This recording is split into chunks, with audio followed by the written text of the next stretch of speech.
In 1906, Upton Sinclair was an author who wrote for social change to improve the working conditions of laborers.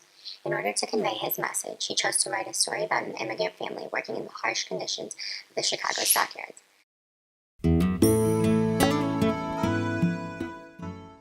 Oh my gosh, Sinclair, all the time you never clean this place up. I swear, it's always so messy. And your clothes, you never fold them. I always have to do all this work. What's this? A draft of the novel The Jungle. All right, let's see what this says.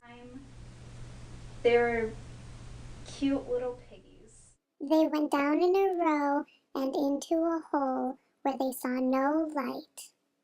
And very bad I honestly do not know what he was trying to do with that. This version of the passage has a lack of honesty portrayed to the audience because it is directed towards children. It is implausible to present the actual conditions of the stockyards in this context because the situation demands an advanced audience. The intended audience should include immigrant workers, legislative bodies, and society members searching for social change. What does this say? Oh my god, I went to this really gross place. Where I saw all these animals and stuff hanging from the ceiling. I don't know what kind they were, but the dudes touching them were really messed up.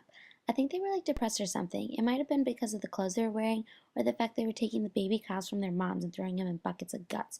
How sad. Kind of like when I broke my nail this morning. But anyway, so all the dudes could put them in a hole or something. I heard they put all of the messed up animals and these dead cows and ones who are hurt down this big hole too. Who speaks like that? This version has no general focus and lacks the proper diction, which does not demonstrate the gravity of the situation. By including useless information that does not relate to the conditions of the audience, it's deprived of the opportunity to experience the horrifying reality that is the true message of the jungle. The diction should be precise, yet still maintain the repulsiveness within the description of the factory. For if thou should peer upon the room of slaughter. The linear formation of swine would be laid into the setting sun, for the men would shiver at unheavenly demons rested upon thy shoulder. For any man with a hand for the butcher would know the knowledge of untasted meat, for the meat and soul of a calf is unfit for thou's mouth. The slunk, among other half-mastification, may then have knives brought upon its serving, for thine's own coat goes unused. For those who shall walk among grassy meadows no more, and those whose meal may be exposed, for those who shall not take breath, for unquestionable certain. All may join thee now, soulless calf in his air, within the mounds of lifelessness. The language is too complicated. This version presented the reader with a different genre, a more poetic portrait. This not only makes it difficult to follow, but also depletes the sympathy that the audience should feel towards the workers and does not provide a comprehensible depiction of the setting. The genre of writing should appeal to the appropriate audience and should correspond to the intended consequences of the author. Looking down this room, one saw creeping slowly A line of dangling hogs, hundreds yards in length, and for every yard was a man, working as if a demon were after him. And thrice the carcass of the cow would be cleaned out, and the entrails vanish. It was my task to slide them on the trap, calves and all, and on the floor below me they took out the slunk calves, butchered them for meat, and even used their skins. There were some with broken legs and some with gored sides. This was my American dream in the stockyards, and just like the animals, be disposed of here in the darkness and silence.